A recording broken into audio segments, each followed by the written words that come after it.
नमस्कार, स्वागत है आप सभी का एनएफ न्यूज पर। मैं हूं आपके साथ रोहित।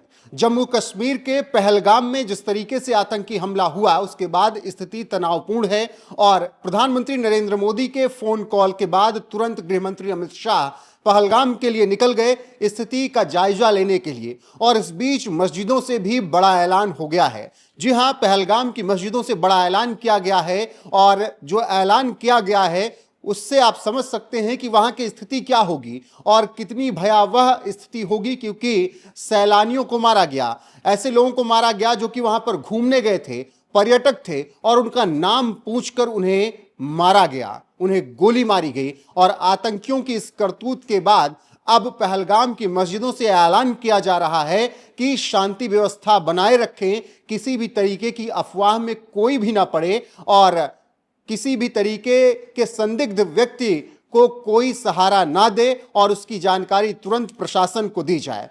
जिस तरीके से मस्जिदों से ऐलान किया जा रहा है उससे आप स्थिति समझ सकते हैं कि क्या कुछ पहलगाम में है। दरअसल कई लोगों के मारे जाने की खबर है, अभी एग्जैक्ट आंकड़े नहीं आए हैं।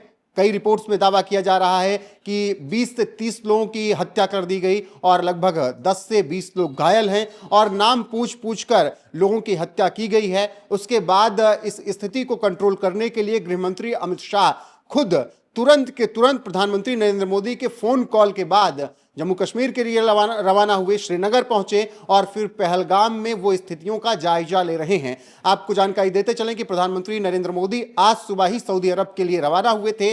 वहां पर उनकी द्विपक्षीय वार्ता मोहम्मद बिन सलमान से होनी है, कई मुद्दों पर बातचीत होनी है। और जैसे ही प्रधानमंत्री नरेंद्र मोदी उधर सऊदी अरब पहुंचे, इधर बड़ा हमला पहलगाम में हो गया। और ये हमला ऐसे वक्त में हुआ है जब वक्फ कानून बना है, जब वक्फ कानून पर बहस हो रही है। और यह स्थिति को दर्शाता है कि किस तरीके से एक बार फिर से दहशतगर्द भारत को अस्थिर करने की कोशिश कर रहे हैं। यह हमला आप जम्मू कश्मीर में हुए चुनाव से भी जोड़ सकते हैं, क्योंकि लंबे वक्त बाद वहां पर चुनाव हुए। 2014 के बाद 10 साल बाद चुनाव हुए, 370 भी इस बीच हटा।